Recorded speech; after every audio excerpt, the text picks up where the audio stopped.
इस वीडियो में UP police प्रणाली से संबंधित जितने भी प्रश्न अब तक बने हैं, सभी को एक ही वीडियो में विपिन सर के द्वारा कवर किया गया है। और 23, 24, 25, 30, 31 अगस्त के लिए यह एक रामबाण वीडियो। पहला क्वेश्चन है आपके सामने कि पुलिस अधिनियम 1861 के संदर्भ में निम्नलिखित में से किस अधिकारी की लिखित अनुमति के बिना कोई पुलिस अधिकारी अपने कर्तव्यों के अलावा किसी भी रोजगार में संलग्न नहीं होगा। कहने का मतलब है कि पुलिस अधिनियम 1861 के संदर्भ में किस अधिकारी की लिखित अनुमति के बिना कोई भी पुलिस अधिकारी अपने कर्तव्य के अलावा किसी भी रोजगार में संलग्न नहीं होगा।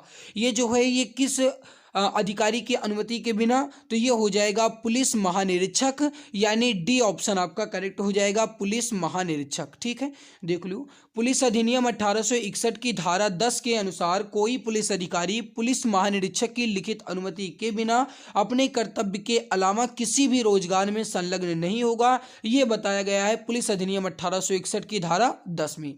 अगला सवाल देखो, पुलिस अधिकारी अनुमति के बिना या 2 महीने की नोटिस के बिना इस्तीफा नहीं देंगे। ये पुलिस अधिनियम 1861 की निम्नलिखित में से किस धारा के तहत आता है, और यहाँ पे ये आपके सामने नीचे दिया गया है ऑप्शन। ठीक है, तो यहाँ पे मैं आपको बता दूं, पहले ऑप्शन जरूरी नहीं है, देख लो यहाँ पे जो धारा 9 है, समझिएगा ये इंपॉर्टेंट क्वेश्चन है। जो धारा 9 है इसके तहत जो पुलिस अधिनियम 1861 है उसके अंतर्गत धारा 9 के तहत है कि कोई भी पुलिस अधिकारी अनुमति के बिना या 2 महीने पहले नोटिस के बिना इस्तीफा नहीं देगा। ये कहा गया है पुलिस अधिनियम 1861 की धारा 9 में। इंपॉर्टेंट क्वेश्चन है, नोट कर लेना। ठीक है, चलिए यहाँ पे आप देख लीजिए एक बार, पुलिस अधिनियम 1861 की धारा 9 में इसका उल्लेख किया गया है और कि कर्तव्य से स्वयं को वापस लेने के लिए स्वतंत्र नहीं होगा जब एक की जिला अधीक्षक या किसी अन्य अधिकृत अधिकारी द्वारा स्पष्ट रूप से ऐसा करने की अनुमति न दी जाए। मतलब जब तक कि ऐसा करने की अनुमति न दी जाए तब तक वो इस्तीफा नहीं दे सकता है। ठीक है, अगला सवाल देखिए, निम्नलिखित में से किसकी उत्पत्ति विशेष पुलिस प्रतिष्ठान यानी एसपीई से हुई है जिसे 1941 में भारत सरकार द्वारा स्थापित किया गया था। निम्नलिखित में से किसकी विशेष उत्पत्ति पुलिस प्रतिष्ठान यानी एसपीई से हुई है जिसे 1941 में भारत सरकार द्वारा स्थापित किया गया था। राइट आंसर जो हो जाएगा आपका, ये हो जाएगा ऑप्शन नंबर डी, केंद्रीय अन्वेषण bureau. Option D correct answer आपका हो जाएगा। केंद्रीय अन्वेषण ब्यूरो की उत्पत्ति जो है ये विशेष पुलिस प्रतिष्ठान से हुई है और ये कब हुई है, 1941 यानी 1941 में। इंपॉर्टेंट क्वेश्चन है, ध्यान रखिएगा। अगला सवाल देखिए, भारत में पहला जेल प्रशिक्षण स्कूल जो है ये किस राज्य में स्थापित किया गया था। इंपॉर्टेंट सवाल है, भारत में पहला जेल प्रशिक्षण स्कूल जो है ये किस राज्य में स्थापित किया गया था, इसको बताना है। देखिए राइट आंसर जो हो जाएगा ये हो जाएगा उत्तर प्रदेश में। करेक्ट आंसर हो जाएगा आपका ऑप्शन नंबर सी, उत्तर प्रदेश में। भारत में पहला जेल प्रशिक्षण स्कूल जो है ये उत्तर प्रदेश में 1940 में स्थापित किया गया था। ये बात आप ध्यान रखिएगा, लखनऊ जिले में, ये भी आप ध्यान रखना। अगला सवाल देखिए, राष्ट्रीय जांच एजेंसी यानी एनआईए किसके तहत स्थापित की गई थी। राष्ट्रीय जांच एजेंसी जो है किसके तहत स्थापित की गई थी, बताइए। राइट आंसर हो जाएगा ऑप्शन नंबर बी, राष्ट्रीय जांच एजेंसी अधिनियम 2008 के तहत। राष्ट्रीय जांच एजेंसी अधिनियम 2008 के तहत राष्ट्रीय जांच एजेंसी एनआईए जो है ये स्थापित किए गए थे। Option B is correct answer. अगला सवाल देखिए, हैदराबाद में सरदार वल्लभ भाई पटेल राष्ट्रीय पुलिस अकादमी जो है ये किस अधिकारियों के प्रशिक्षण के लिए पाठ्यक्रम आयोजित करती है। इंपॉर्टेंट सवाल है, और वैसे भी आप जानते हैं कि जो गाइज हैदराबाद में सरदार वल्लभ भाई पटेल राष्ट्रीय पुलिस अकादमी है, ये जो है ये आईपीएस यानी कि भारतीय पुलिस सेवा, इंडियन पुलिस सर्विस, इनके अधिकारी जो हैं, आईपीएस अधिकारी जो हैं, इनके प्रशिक्षण यानी इनकी ट्रेनिंग जो है आयोजित की जाती है भारतीय पुलिस सेवा IPS. Option is correct answer. अगला सवाल देखिए, हाँ एक बात और ध्यान रखिएगा कि जो ये सरदार वल्लभ भाई पटेल राष्ट्रीय पुलिस अकादमी है ये कब स्थापित की गई थी, तो ध्यान रखिएगा 15 सितंबर 1948 को। करेक्ट आंसर क्या हो जाएगा, 15 सितंबर 1948, ये आपका सही आंसर हो जाएगा। अगला सवाल देखिए, सरदार वल्लभ भाई पटेल राष्ट्रीय पुलिस अकादमी कहाँ है। अभी आपने देखा कि राष्ट्रीय जो सरदार वल्लभ भाई राष्ट्रीय पुलिस अकादमी है ये आईपीएस अधिकारियों के प्रशिक्षण से संबंधित है और इसे 15 सितंबर 1948 को स्थापित किया गया है। कहाँ पे? हैदराबाद में। यहाँ पे राइट आंसर हो जाएगा आपका ऑप्शन नंबर सी। अगला देखिए, नए सहस्त्राब्दी में चुनौतियों का सामना करने के लिए पुलिस में संरचनात्मक परिवर्तनों का सुझाव देने के लिए जनवरी 2000 में भारत सरकार द्वारा किस समिति का गठन किया गया था? नए सहस्त्राब्दी में चुनौतियों का सामना करने के लिए पुलिस में संरचनात्मक परिवर्तनों का सुझाव देने के लिए जनवरी सन 2000 में कि भारत सरकार द्वारा किस समिति का गठन किया गया? तो ये हो जाएगा पद्मना भैया समिति। क्या हो जाएगा? पद्मना भैया समिति। Option number B is correct answer, Padmanabhaiah समिति। अगला सवाल देखिए, वारंट के बिना एक पुलिस अधिकारी किसी व्यक्ति को गिरफ्तार करके कितने समय के लिए अपनी अभिरक्षा में रख सकता है? एक पुलिस अधिकारी बिना वारंट के किसी भी व्यक्ति को कितने समय तक अपने अभिरक्षा में गिरफ्तार कर सकता है? तो ये हो जाएगा 24 घंटे तक, मात्र 24 घंटे। ऑप्शन बी जो है ये सही आंसर आपका हो जाएगा 24 घंटे। ठीक है, देखिए अगर आपको लग रहा है कि मैं बहुत जल्दी बोल रहा हूँ या बहुत जल्दी क्वेश्चन करवा रहा हूँ तो वीडियो स्पीड स्लो कर लेना, क्योंकि गाइस यहाँ पे मैं ये समझ सकता हूँ कि आपके पास टाइम नहीं है, इस वजह से मैं जल्दी क्वेश्चन करवा दे रहा हूँ। ठीक है, आप देख रहे होंगे कि जो इंपॉर्टेंट टॉपिक्स मुझे मिल रहे हैं वो मैं गाइस 20-22 मिनट में आपकी करवा देता हूँ, ताकि आपका टाइम भी बर्बाद ना हो और आपको वहाँ पे क्वेश्चन भी मिल जाए। जो इंपॉर्टेंट क्वेश्चन है, सिलेक्टेड क्वेश्चन है, मैं करवा दे रहा हूँ। ठीक है भैया, चलो आगे बढ़ते हैं, अगला सवाल देखते हैं। अपराध नियंत्रण के लिए एक पुलिसकर्मी को क्या करना चाहिए? रात में गश्त लगानी चाहिए। फिलहाल के लिए अभी सही लग रहा है, लेकिन आगे देखो, दिन एवं रात में गश्त लगानी चाहिए। दिन में कोई ज़रूरत ही नहीं होती है गश्त की, कभी भी अचानक से गश्त लगानी चाहिए, ये भी गलत है। योजनाबद्ध तरीके से क्षेत्र में गश्त लगाना चाहिए, ये बिल्कुल सही आंसर है। अगर अपराध का नियंत्रण करना है, अपराध को रोकना है, तो योजनाबद्ध तरीके से क्षेत्र में अपनी गश्त लगाना चाहिए। राइट आंसर क्या हो जाएगा? D option. जब आप बन जाएंगे तो आपको इसको कम करना पड़ेगा, है ना। अगला सवाल देखिए, अगला सवाल है आपके सामने कि पुलिस रेगुलेशन के पैरा 233 के अनुसार ग्राम अपराध नोटबुक के भाग 1, 2 व 3 में एंट्रीज जो है ये कौन करता है? पुलिस रेगुलेशन के पैरा 233 के अनुसार ग्राम अपराध नोटबुक के भाग 1, 2 व 3 में एंट्रीज कौन करता है? राइट आंसर हो जाएगा आपका ऑप्शन नंबर बी, थाना अध्यक्ष जो है ये एंट्रीज करते हैं। Option number B correct answer हो जाएगा, थाना अध्यक्ष यानी थाना प्रभारी। अगला सवाल देखिए, पुलिस रेगुलेशन के किस प्रस्तर में ड्यूटी पर नशे में रहना अथवा नशे का सेवन प्रतिबंधित किया गया है? पुलिस रेगुलेशन यानी पुलिस अधिनियम के किस प्रस्तर यानी कि किस अधिनियम के मतलब किस जो प्रस्तर है इसके तहत ड्यूटी पर नशे में रहना अथवा नशे का सेवन करना ये प्रतिबंधित किया गया है? सही आंसर हो जाएगा 373 का में है। Option number B correct answer हो जाएगा 373 के का में है।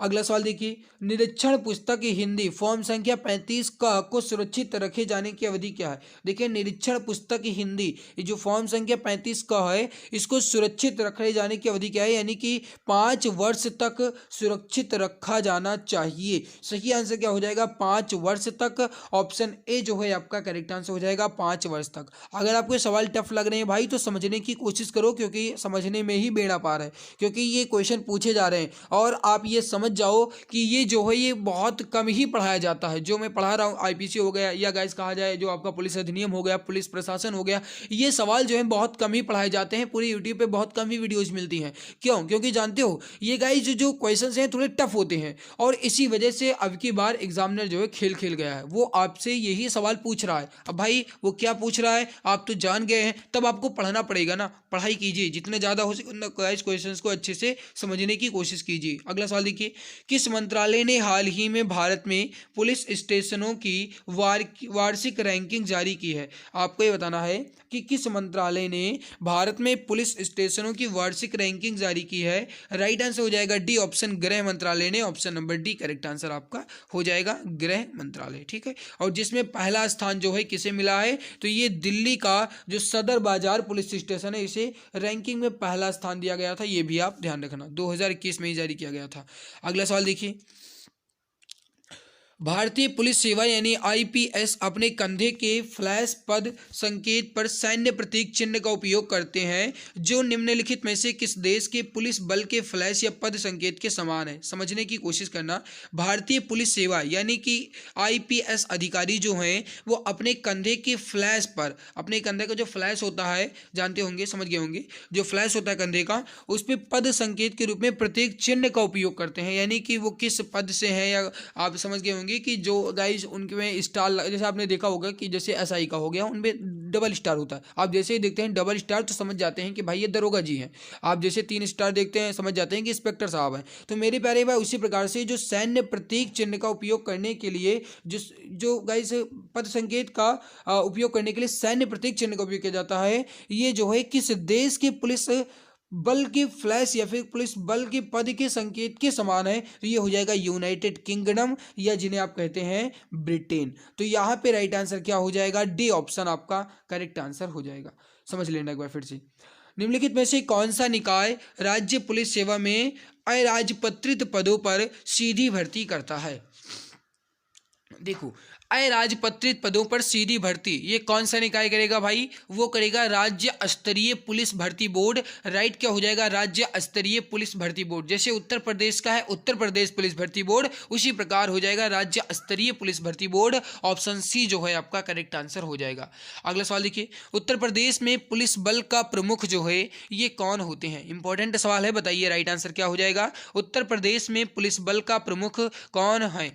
सही आंसर हो जाएगा ऑप्शन नंबर ए पुलिस महानिदेशक। ऑप्शन ए जो है आपका करेक्ट आंसर हो जाएगा पुलिस महानिदेशक। अगला सवाल देखिए, एक नए आदर्श पुलिस कानून का मसौदा तैयार करने के लिए केंद्र सरकार ने 2005 में किसकी अध्यक्षता में पुलिस अधिनियम मसौदा समिति की स्थापना की थी।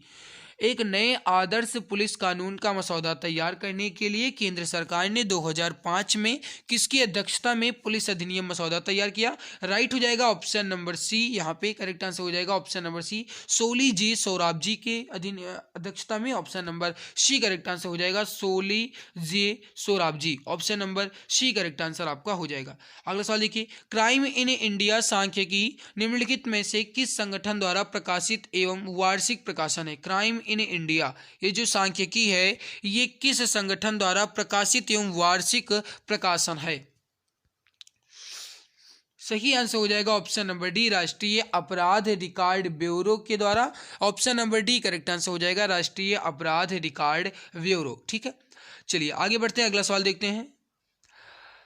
अगला सवाल है कि पुलिस जांच पड़ताल में व्यापक रूप से उपयोग होने वाले उपकरण लाई डिटेक्टर को और क्या कहा जाता है। पुलिस जांच पड़ताल में व्यापक रूप से उपयोग होने वाले उपकरण लाई डिटेक्टर को और क्या कहा जाता है। अब आप समझते होंगे लाई डिटेक्टर, जो लाई डिटेक्टर होता है इसका मतलब जानते हो, इसका मतलब होता है झूठ और सच का पता लगाना। यानी कि बंदा झूठ बोल रहा है या सच बोल रहा है, इसका पता लगाने के लिए लाई डिटेक्टर का उपयोग किया जाता है। और लाई डिटेक्टर को पॉलीग्राफ के नाम से भी जानते हैं। सही आंसर क्या हो जाएगा, पॉलीग्राफ। और मेरे प्यारे भाई कभी कभी ये लाई डिटेक्टर पॉलीग्राफ ना दे करके नार्को टेस्ट दे देगा तो वो भी आपका सही होगा, ध्यान रखना। तो यहाँ पे राइट आंसर क्या हो जाएगा आपका, ऑप्शन नंबर सी जो है ये करेक्ट आंसर हो जाएगा, ये आपका करेक्ट आंसर हो जाएगा। ठीक है, यहाँ पे लिखा भी गया है कि ये झूठ पकड़ने वाली मशीन भी इसे कहा जाता है। हालांकि ये नहीं पूछा जाएगा कि झूठ पकड़ने वाली मशीन जो है ये इसे कहा जाता है, ये ऑप्शन में नहीं देगा कभी, ये ऐसा ही ऑप्शन देता है जो गाइस आपको थोड़ा कठिन लगे, जैसे पॉलीग्राफ होगा, लाइट डिटेक्टर होगा, ये सब आपका हो जाएगा। ठीक, अगला सवाल है कि स्वतंत्रता के बाद पहली पुलिस सुधार समिति का गठन किस राज्य में हुआ था। स्वतंत्रता के बाद पहली पुलिस सुधार समिति का गठन जो है ये किस राज्य में हुआ था। राइट आंसर जो हो जाएगा ये हो जाएगा ऑप्शन नंबर डी केरल में। ऑप्शन डी जो है आपका ये करेक्ट आंसर हो जाएगा केरल में। अगला सवाल देखिए, पुलिस स्टेशन में कैश बुक का रख रखाव निम्नलिखित में से किस अधिकारी का कर्तव्य है। पुलिस स्टेशन में जो कैश बुक है इसका रख रखाव ये किस अधिकारी का कर्तव्य होता है। राइट आंसर हो जाएगा ऑप्शन नंबर डी सहायक उप निरीक्षक का। Option number D correct answer हो जाएगा, यानी यूपीएएसआई। यूपीएएसआई का मतलब समझते हैं Uttar Pradesh assistant sub inspector. Assistant sub inspector जो हैं इनका ही कर्तव्य है कि जो कैश बुक है इसका रख रखाव करें। तो राइट हो जाएगा सहायक उप निरीक्षक का। ऑप्शन नंबर डी आपका जो है करेक्ट आंसर हो जाएगा ऑप्शन डी परफेक्ट आंसर हो जाएगा। अगर आप यूपी पुलिस री एग्ज़ाम की तैयारी कर रहे हैं तो आपके लिए ई बुक स्पेशल लॉन्च कर दी गई है। इस ई बुक में सबसे ख़ास बात यह है कि मैं आपको बता दूं कि 100% आपकी वर्दी पक्की है कब पढ़ने के बाद। और इसमें मैं आपको बता दूं मैथ रीजनिंग जो कि हमारे द्वारा पूजा मैम के द्वारा हिंदी ग्रामर और विपिन सर के द्वारा जीके स्पेशल कवर किया गया है, जो कि जो सिलेबस में आपके दिया गया है यूपी पुलिस के सामान्य अध्ययन, सामान्य हिंदी और न्यूमेरिकल मानसिक योग्यता से सभी को एक एक करके कवर किया गया है। आप यहाँ पे देख सकते हैं। इस ई बुक को अगर आपको यूपी पुलिस में सिलेक्शन लेना है तो आप इस ई बुक को आप ज़रूर बाई कर लीजिए। इस पर अभी मैं 60% का आपको डिस्काउंट भी दे रहा हूँ। टाइम बहुत कम बचा है जिससे आपके सिलेक्शन में किसी भी प्रकार की समस्या ना हो। देख सकते हैं आप। इसी तरह मैथ रीजनिंग जीके सभी को कवर किया गया है। अगर आप इस ई बुक को आप बाई करना चाहते हैं तो व्हाट्सएप नंबर यहाँ पे दिया गया है 8948667652 पे आप व्हाट्सएप मैसेज कर दीजिएगा। यह आपको बता दिया जाएगा कि ई बुक आपको कैसे प्राप्त होगी। मात्र 39 रुपये में इस ई बुक की कीमत है, तो अभी आप जस्ट इसे परचेज कर लीजिए। आगे बढ़ते हैं। अगला सवाल है आपके सामने कि पुलिस विभाग में अपराध पंजीकरण प्रक्रिया यानी FIR का पूरा नाम क्या है। आपसे सवाल ऐसा भी पूछा जा सकता है कि FIR को हिंदी में क्या कहते हैं, तो आप क्या कहेंगे। देखो, पहले अपराध पंजीकरण प्रक्रिया के अंतर्गत है ये, और इसका मतलब जो होता है FIR का, इसका मतलब है फर्स्ट इंफॉर्मेशन रिपोर्ट। राइट, क्या हो जाएगा, first information report. Option C correct answer हो जाएगा, फर्स्ट इंफॉर्मेशन रिपोर्ट। इसका मतलब है कि प्रथम सूचना रिपोर्ट। ठीक है, ये ध्यान रखिएगा। आगे बढ़ते हैं, अगला सवाल देखते हैं। निम्नलिखित में से किस रैंक के अधिकारी जिला पुलिस बल के प्रमुख होते हैं। किस रैंक के अधिकारी जिला पुलिस बल के प्रमुख होते हैं, तो ये हो जाएगा ऑप्शन नंबर ए पुलिस अधीक्षक। ऑप्शन ए करेक्ट आंसर हो जाएगा, यानी SP जिन्हें आप कहते हैं सुपरिटेंडेंट ऑफ पुलिस। तो ये हो जाएंगे, ये जो है जिला पुलिस बल के प्रमुख होते हैं SP साहब। ठीक है, आगे बढ़ते हैं। निम्नलिखित में से कौन एक अधिकारी है जिसे आमतौर पर ग्रामीण और शहर के पुलिस स्टेशनों में स्टेशन लिपिक यानी राइटर के कर्तव्य अभी हस्तांकित किए जाते हैं, तो ये हो जाएगा आपका option number C head constable यानी प्रधान सिपाही। ऑप्शन सी करेक्ट आंसर आपका यहाँ पे हो जाएगा। अगला देखिए, पुलिस संगठन में DSP का पूरा नाम क्या है या DSP का पूर्ण रूप क्या है। ये इजी क्वेश्चन है। DSP का मतलब क्या है गाइस, यहाँ पे deputy superintendent of police, deputy superintendent of police. Option number C correct answer हो जाएगा। DSP का फुल फॉर्म क्या होता है, डिप्टी सुपरिटेंडेंट ऑफ पुलिस। अगला सवाल देखिए, निम्नलिखित में से कौन सा बोर्ड पुलिस बल के स्थानांतरण यानी कि पुलिस बल का जो कहते हैं ना कि उनका ट्रांसफर हो गया, तो वो होता है स्थानांतरण। ठीक है, पोस्टिंग यानी उनकी पोस्टिंग कहाँ पे होगी, पदोन्नति यानी कि पदों की उन्नति यानी प्रमोशन, और सेवा संबंधी अन्य मुद्दों पर फैसला लेता है। कौन सा बोर्ड पुलिस बल के स्थानांतरण, पोस्टिंग, पदोन्नति, सेवा संबंधी अन्य मुद्दे, इन पे फैसला लेता है, तो ये हो जाएगा ऑप्शन नंबर ए पुलिस स्थापना बोर्ड। करेक्ट आंसर हो जाएगा ऑप्शन नंबर ए पुलिस स्थापना बोर्ड। अगला सवाल देखिए, पुलिस विभाग से संबंधित SSCRB का निम्नलिखित में से पूर्ण रूप क्या है। SSCRB का पूरा नाम क्या है।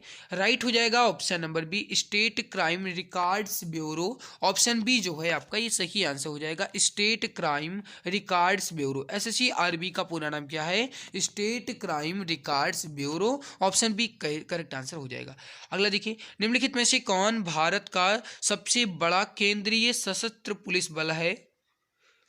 सही आंसर हो जाएगा डी ऑप्शन केंद्रीय रिजर्व पुलिस बल यानी CRPF। CRPF जो है ये भारत का सबसे बड़ा सशस्त्र पुलिस बल है। Option number D correct answer आपका हो जाएगा। ठीक है, देखिए, आप अगर इसकी PDF चाहते हैं तो आप टेलीग्राम चैनल को ज्वाइन कर लेना। टेलीग्राम चैनल को ज्वाइन करने के लिए आप कमेंट्स में कमेंट कीजिएगा, मैं वहाँ पे लिंक दे दूंगा, आप वहाँ से टेलीग्राम ज्वाइन कर लेना, या फिर आप टेलीग्राम पे जाइए सीधे सर्च कर लेना exam Guruji by Arvind sir, वहाँ पे आपको टेलीग्राम मिल जाएगा, वहाँ से PDF ले लेना। ठीक है भाई।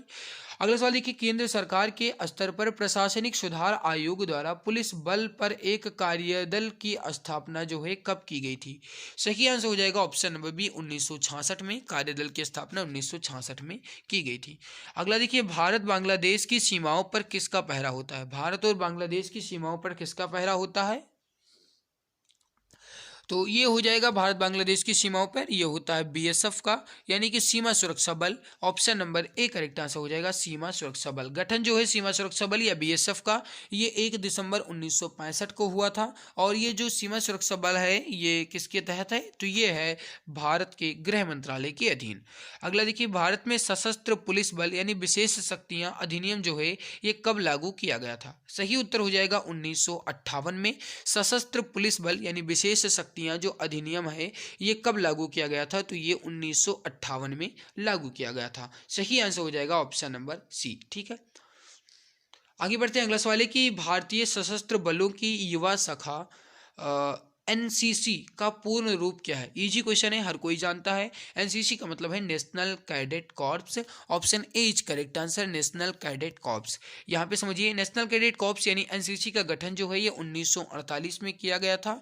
मेरे प्यारे भाई, पंडित हृदयनाथ कंजरू की अध्यक्षता वाली एक समिति ने राष्ट्रीय स्तर पर स्कूलों और कॉलेजों में कैडेट संगठित स्थापित करने की अनुशंसा की थी।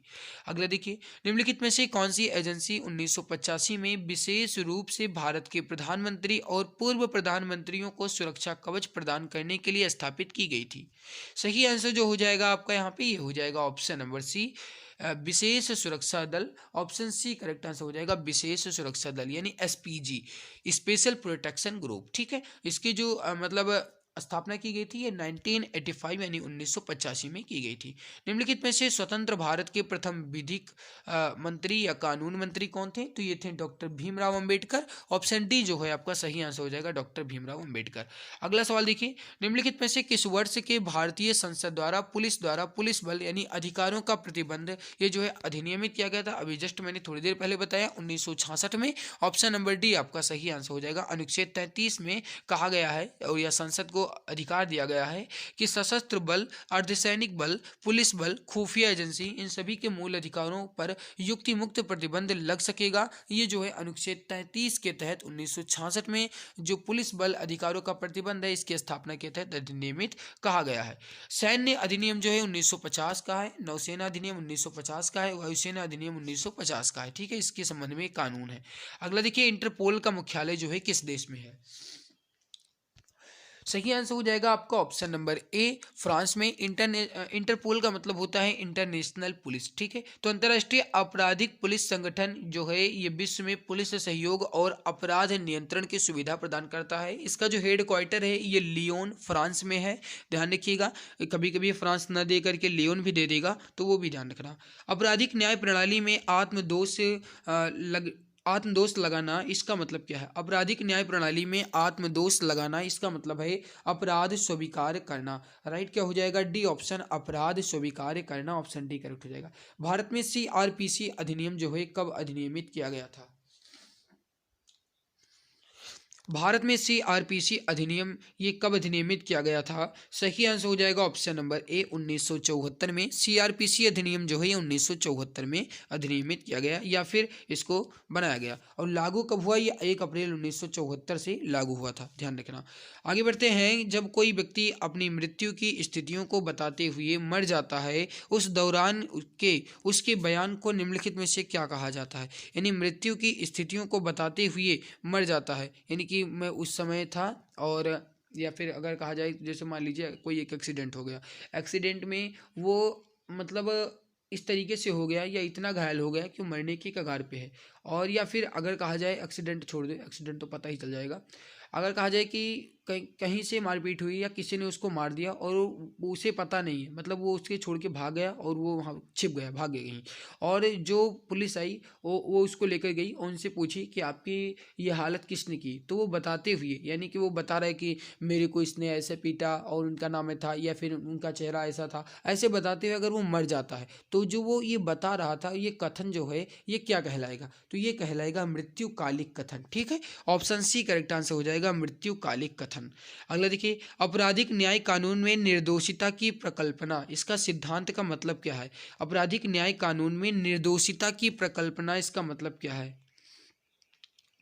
सही आंसर हो जाएगा, निर्दोषिता की परिकल्पना का मतलब है कि दोष साबित होने तक निर्दोष, दोषी साबित होने तक निर्दोष, जब तक उसे दोषी साबित ना कर दिया जाए तब तक उसे निर्दोष माना जाएगा। तो ये हो जाएगा ऑप्शन नंबर ए। अगला सवाल देखिए, अगला सवाल है कि डीजीपी यूपी द्वारा पूरे उत्तर प्रदेश में शुरू किए गए अभियान ऑपरेशन मुस्कान के पीछे का उद्देश्य क्या है। देखिए, उत्तर प्रदेश पुलिस के द्वारा डीजीपी के द्वारा ऑपरेशन मुस्कान एक तरीके से कहा जाए तो लॉन्च किया गया था। और इसका उद्देश्य या इसका लक्ष्य क्या था। इसका उद्देश्य और लक्ष्य था कि लापता बच्चों की बरामदगी और पुनर्मिलन, उनके परिवारों से उनको मिलाना और उनको जो लापता बच्चे हैं उन्हें ढूंढकर निकालना। ये जो है ऑपरेशन मुस्कान का लक्ष्य या उद्देश्य था। राइट क्या हो जाएगा, D option, option number D correct answer यहाँ पे आपका हो जाएगा। ठीक है, आगे बढ़ते हैं, अगला सवाल देखते हैं। राज्य पुलिस विभाग में सब इंस्पेक्टर के स्वीकृत पदों का कितना प्रतिशत सीधी भर्ती द्वारा भरा जाता है। राज्य पुलिस विभाग में सब इंस्पेक्टर के स्वीकृत पदों का कितना प्रतिशत सीधी भर्ती द्वारा भरा जाता है, तो ये हो जाएगा 50%, ऑप्शन बी करेक्ट आंसर हो जाएगा। ठीक है, सब इंस्पेक्टर के 50% तक का हो जाएगा, बी ऑप्शन करेक्ट हो जाएगा। अगला सवाल देखिए, राज्य पुलिस आयोग यानी एनपीसी का गठन जो है कब किया गया था, सही आंसर हो जाएगा 1977 में, ऑप्शन ए करेक्ट हो जाएगा। अगला सवाल देखिए, राज्य पुलिस विभाग में निरीक्षक के स्वीकृत पदों का कितना प्रतिशत वरिष्ठता के आधार पर पदोन्नति द्वारा भरा जाता है। पदोन्नति द्वारा भरा जाएगा निरीक्षक के स्वीकृत पदों पर कितना प्रतिशत, तो ये पूरा का पूरा यानी 100%, ऑप्शन ए करेक्ट हो जाएगा। आगे बढ़ते हैं, निम्नलिखित में से कौन से प्रकार का कार्य आजकल पुलिस के लिए अधिक महत्वपूर्ण है। पुलिस के लिए अधिक महत्वपूर्ण क्या है, महिलाओं की सुरक्षा, बिल्कुल। प्राकृतिक संसाधनों की सुरक्षा ये नहीं है, खाद्य पदार्थ की सुरक्षा नहीं है, वन्यजीव की सुरक्षा पोस्ट गार्ड वाले करेंगे। तो ये हो जाएगा महिलाओं की सुरक्षा जो है, ये पुलिस के लिए, पुलिस बल के लिए एक अधिक और महत्वपूर्ण कार्य हो गया है आजकल। तो ये हो जाएगा महिलाओं की सुरक्षा। सामान्य रूप से कानून में शामिल क्या है, कानून में शामिल है, कानून में क्या शामिल है, कहते हैं ना कि भाई दंडी प्रक्रिया नहीं होगी, कानूनी प्रक्रिया होगी, तो दंड होगा नहीं, पुरस्कार देना कोई कानून नहीं है, रिकवरी ये गलत है, ये हो जाएगा मूल्यांकन करना, option number D correct answer हो जाएगा, मूल्यांकन करना। आप और आपका भाई दोनों पुलिस भर्ती की परीक्षा के उम्मीदवार हैं, तो आप ऐसे में क्या करेंगे, ये तो गाइज आप वैसे भी थोड़ा सा दिमाग लगा करके भी कर सकते हो। आप और आपका भाई एक दूसरे की परीक्षा में मदद करेंगे। अब आपको लग रहा होगा बिल्कुल, लेकिन नहीं भाई, परीक्षा में मदद कैसे कर पाओगे, एक दूसरे के बगल में थोड़ी बैठोगे, बगल में बैठोगे भाई तो बोलोगे तो काम खत्म कर दिया जाएगा, मतलब ये हुआ कि वहां पे टर्मिनेट कर दिया जाएगा, इस वजह से आप बोल भी नहीं सकते हो। तो भाई भाई का वहां पे मदद नहीं कर सकते, मदद जो करना है वो घर पे ही करो। परीक्षा और शारीरिक योग्यता की तैयारी साथ में करेंगे, ये बिल्कुल सही है, हम तैयारी साथ साथ में कर सकते हैं। शिकायत के डर से अलग अलग जिलों से फॉर्म भरेंगे ना भाई, जिलों से अलग फॉर्म कैसे भरेंगे, जब हमारे माता पिता एक ही हैं तो जिलों से फॉर्म कैसे भरेंगे। तो ये हो जाएगा परीक्षा एवं शारीरिक योग्यता हेतु साथ साथ तैयारी भले करेंगे, लेकिन परीक्षा में हम साथ नहीं दे पाएंगे। तो ये हो जाएगा बी ऑप्शन। ठीक है, आगे बढ़ते हैं। पुलिस अनुसंधान एवं विकास ब्यूरो के तत्वाधान में निम्नलिखित में से कौन सा संस्थान स्थापित किया गया था। पुलिस अनुसंधान एवं विकास ब्यूरो के तत्वाधान में निम्नलिखित में से कौन सा संस्थान स्थापित किया गया था। राइट जो हो जाएगा आपका ये हो जाएगा केंद्रीय पुलिस प्रशिक्षण अकादमी, केंद्रीय पुलिस प्रशिक्षण अकेडमी, ऑप्शन बी करेक्ट हो जाएगा। अगला देखिए, CAPF या फिर CPO के सर्वश्रेष्ठ पुलिस प्रशिक्षण संस्थानों के विजेता को प्रतिवर्ष कितनी ट्रॉफियां प्रदान की जाती है। संक्षिप्त रूप से अपने सामान्य अर्थ में प्रयोग किए गए हैं। मतलब ये हुआ कि जो CAPF है या CPO हैं, इन्हें राष्ट्रीय सर्वश्रेष्ठ पुलिस प्रशिक्षण संस्थानों के विजेता में कितनी ट्रॉफी प्रदान की जाती है।